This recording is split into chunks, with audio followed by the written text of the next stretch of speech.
Well, welcome to 2025, everyone. Another edition of the Spark Coaching Live Sessions. We are back, fully pumped, refreshed. I think I got a bit of a tan. I'm not sure what's going on there, but yeah, a bit of colour. And the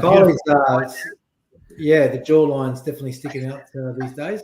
Kylie's also been keeping up with the exercise regime, so she's KD's lost a few kgs by notice. Kylie? I like that one. Doing well. She did have a promise to actually complete, I think it was a half marathon. Not sure. You are on mute, but she's definitely staying silent on that one, literally. Which is like it was not a half marathon, right? Sorry. I'll have to refer to my notes. I reckon it was. But anyway, looking splendid. So, Kylie, welcome to 2025. And thank you. Muscles from Brussels, Bram Legrue. Yeah, pumping iron. And were you in Bali recently, mate? You were in Bali recently? Yep. Yes. Celebrating a milestone birthday, not mine, but Andrea's, who's just there. Happy birthday to Andrea. Well done. Thank you. So and back into the swing of things. Back into the swing of things. Yes, absolutely. This is going to be a great year, so I'm very it seems to have started off pretty well for many of us on the call, and many of the people that I'm speaking to out there in advice land have all had positive starts. I think it's the year of the snake, so I think it's a positive year for wealth and prosperity. So good luck to everyone out there. I know we've had a very strong start to the year as a licensing business and our advice business as well. But there's going to be opportunities in 2025, aren't there? So around the room, what do you think, Kylie? What do you see as the opportunities in 2025? It's a good question, and I think I could probably rattle on about this for a long time, but I won't. Okay, but what I think, there's two areas, okay, that I think we as business owners or leaders need to be conscious of, and that is, staff retention or talent acquisition. So what are we doing, right? What are we doing in that space as businesses? Now, I'm not saying you need to go out there and buy programs or put your staff through MBAs or anything like that. But remember that staff retention comes through adding value, coaching, mentoring, developing and growing your people, okay? So how are you doing that?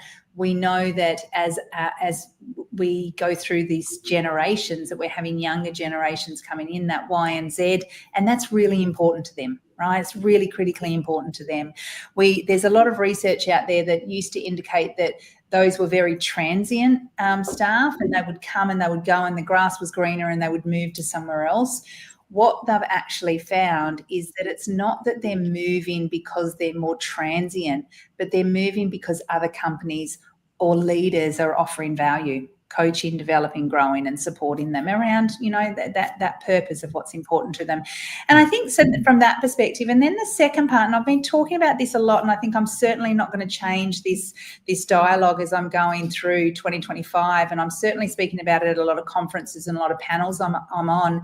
And that is client expectations are shifting, right? We know that AI is important. We know that digitalization is important. But we also know that that human connection is important. So how are we leveraging that AI, that digitalization and understanding our clients' needs, but also still making sure that we've got that human connection, touch points in there as well, because that is really, really important for those clients. So staff and client expectations would be my top two. Bram, did you want to go next, or I'm happy to kind of chime in with my insights? Go ahead, mate. Go ahead. Take it away. Thank you. So look, I second the comments from Kylie. I actually completed an online course during the break. I registered for an AI product manager course. I highly suggest and recommend that business owners, directors, do some research. I registered through RMIT, pretty cost effective. It's less for the certification, more for the knowledge and understanding on how AI, machine learning, etc., can, I guess, improve to what Kylie's talking about is number one, staff retention. So using those tools to simplify process for staff, making the work easier, but also obviously the client experience. And I will just put a pin on that as to where I see these technologies play out, in my humble opinion, in terms of simple businesses and more complex businesses, or more appropriately, transactional business or relationship management business. And I think that's where I'm going with it. But look, through this course, I've got a really good insight as to, how to research the conceptualization of building a product, and not suggesting everyone has to go out and build a product. Certainly in our space as a dealer group, we need to be conscious of what's out there in the marketplace, the opportunities that we have to build products, to introduce solutions to our scale, but also to improve, obviously, the end user experience from not only our advisors, but also their clients. And so AI, machine learning, replacement of human intervention with those techniques, internal processes, definitely every business should be looking at how they can use this technology to create infinite scale, how to improve the staff experience by simplifying tasks, and also the user experience. And I think whether it's building or importing someone's product into your business model and strategy is definitely should be on the cards of every business owner, director out there for 2025. It is a fast-moving, fast-evolving space. And so human and AI together is going to be more powerful than human alone or AI alone. So definitely working for that. The interesting and most important point I would make is I'm going to be very interested to see how businesses don't overindulge in these solutions and lose their human touch with their clients. I think it's could be very interesting how relationship-based businesses, like true relationship-based businesses, apply these technologies, because we all know the messages that we get that are automated. Yeah, even though it's addressing us by name, it's very, very formal. It looks like it's on the website or LinkedIn page to understand who I am, and now all of a sudden I've got a bot talking to me. So it can be very impersonal, even though it's personal, because we read between the lines in the message and we know, did Arthur really send me that message, or is Arthur's bot send me that message? And different people respond differently to that. So relationship businesses, I think, are quite a challenge to kind of pivot between the two. But transactional businesses that, volume, scale, numbers, mate, if you're not doing this, then you need to. That's kind of my for 2025. Yeah, it's not an either or, is it? Really, it's how do we blend that AI digitalization experience with that human connection, right? So how do we look at both of them as a strategy, as opposed to we've got to get on this digital train and run hard, right? So I use those techniques to free up my time to be more personal. Yeah, with more. Versus using the technology to try and appear to be personal. Yes, yeah. I'd like to add something to that here, and I'm fully with you guys. I always like the idea of, like, if people, business leaders and their staff, they're thinking of time management, there's these 4 words that really are always interesting to keep in the equation to increase productivity. One of which is you delegate more of the stuff that is less worth your time, but still needs to be done. You either outsource it if it's better to have someone external. You eliminate it altogether if it has very little value at all. But then the 4th one, where the AI comes in, is where you automate. And I think you really think of, like, where can we automate, like you said, the transactional, repetitive stuff where connection is less required. I have to admit, just like you, Arthur, you've already done it, but I'm about to. I will be signing up for a course of somebody who demonstrated to me how he helped organizations basically pair the bots, different bots, and educate the bots and pair them up in a kind of like a production line to have a whole chain of tasks attended to with very little margin for error. It's 24/7 being done in the background. And example, from a sales perspective, for example, or even an advice perspective, he showed me how for his business, the quoting, creating a document in which he says, these are your issues as a client, and this is how we can help you, and basically create a solution for it. It's all done, and you can see it live in 12 steps, where one piece of the part does its job, then the next one, the next one, the next one, and the next one, even including videos where the owner of the business, which is a bot, a clone, speaks to the client about their issues in a video that is embedded in the template. That was all done within less than a minute. It was absolutely astonishing, which I know normally creating a template, like a proposal, it easily takes 1 hour, 2 hours. Some people, the more complex it gets, days. Just checking the mics on the call. I think I'm getting a bit of a reverberation, and one of our listeners has just messaged us. I'm not sure if it's one of us that have got two mics on at the same time or something, but anyway, just pointing that out. Might be Brahm, I think. I'm not too sure, but yeah, look, I totally get it.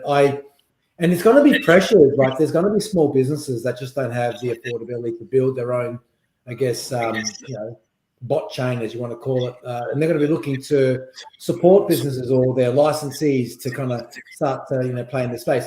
Definitely, I think in the mortgage broking industry, that type of through the application process and through the actual settlement process, a lot of this generative AI is going to be able to increase the user experience, where I don't feel that it's impersonal if I'm getting that kind of update through a bot, because I'm going through a application or I'm going through a mortgage settlement process. But definitely, I think there's opportunities in those spaces for sure. But those high touch relationship model businesses, I think you have to be fairly cautious on how you, I guess, replace yourself in that experience for sure. I think, if I think about that relational experience, what you're talking about, Arthur, there is, if we relay it to, say, the superannuation industry, which I really don't think we can also put a lens over it around the financial services industry as well, is that education piece. What we do know is that clients want certain educational information at certain stages of their journey, their life journey.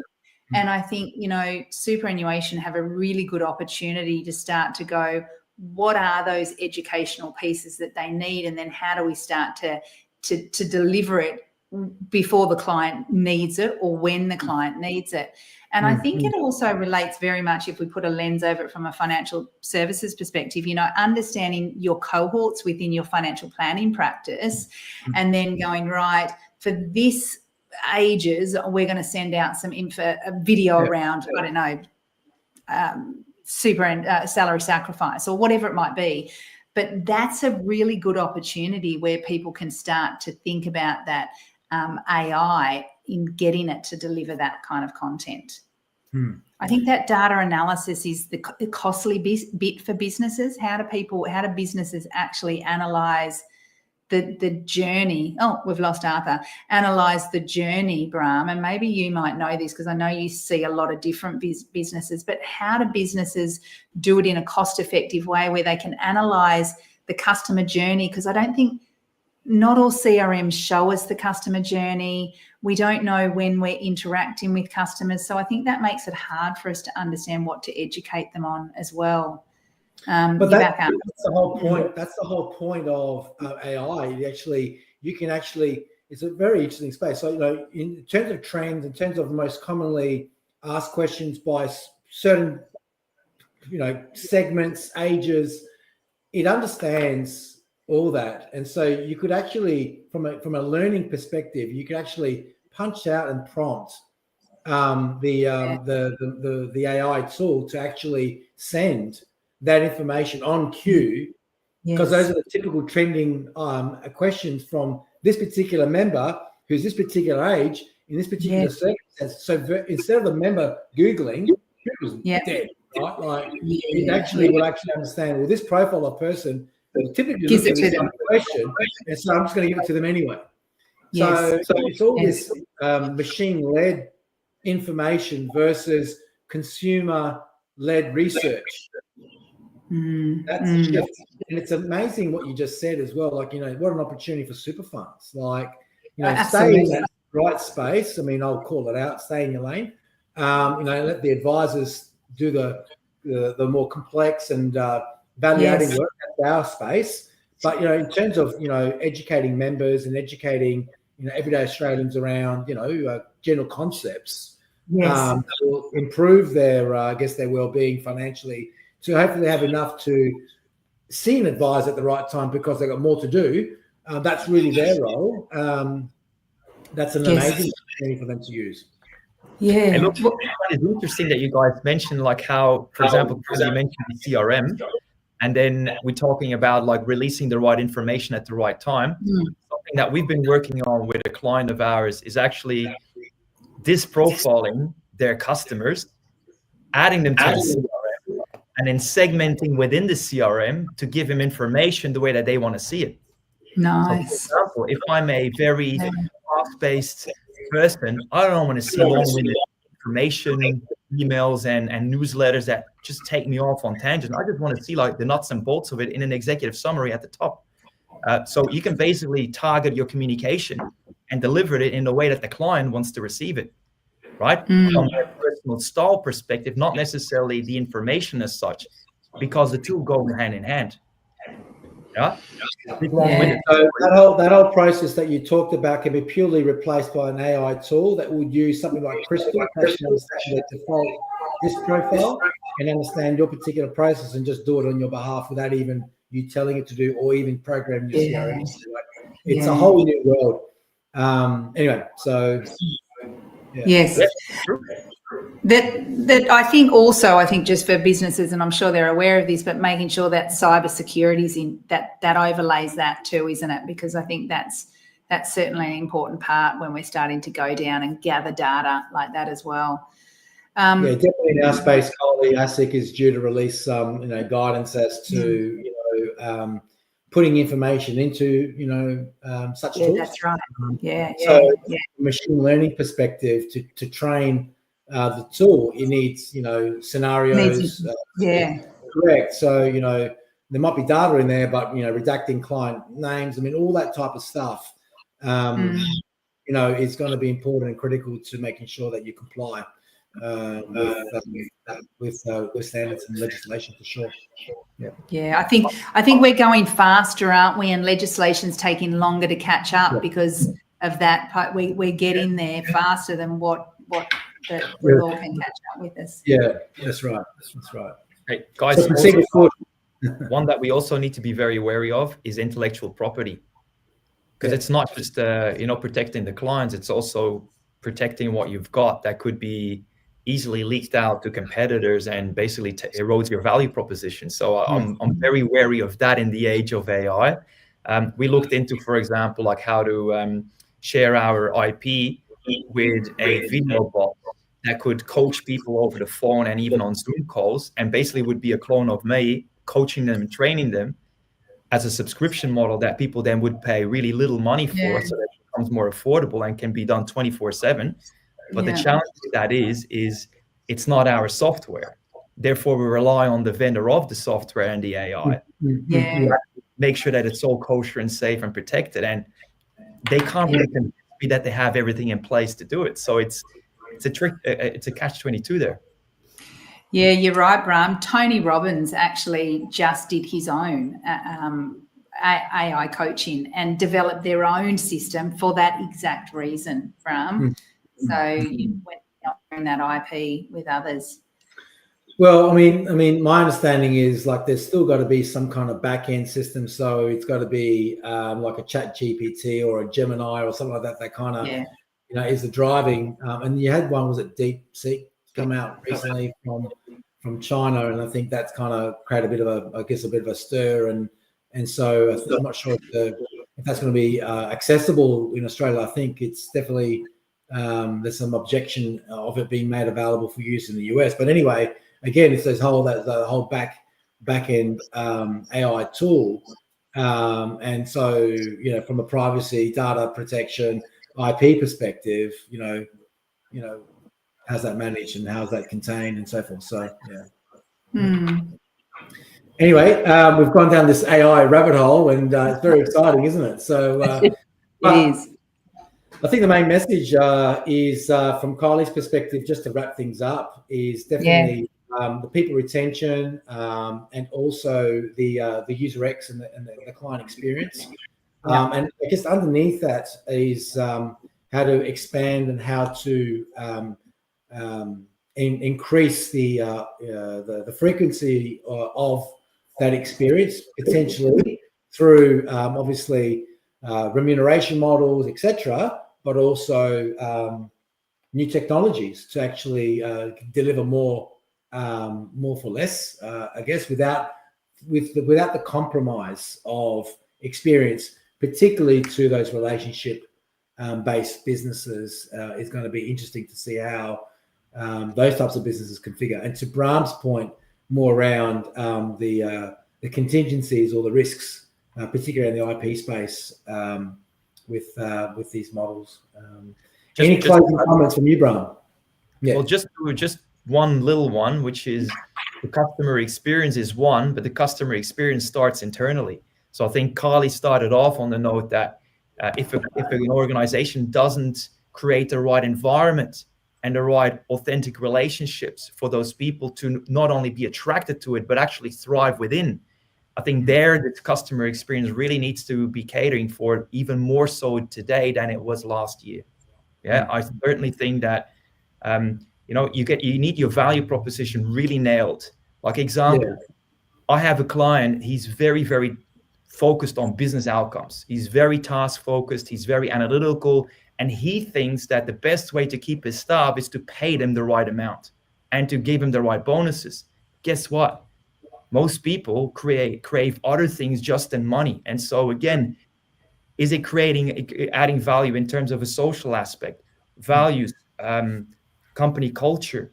Are people feeling rewarded and recognized, or are they just feeling taken for granted? It's the little subtle things that either contribute to growth or that actually make people retract and potentially look elsewhere for jobs. So I think the customer experience within is a big one too.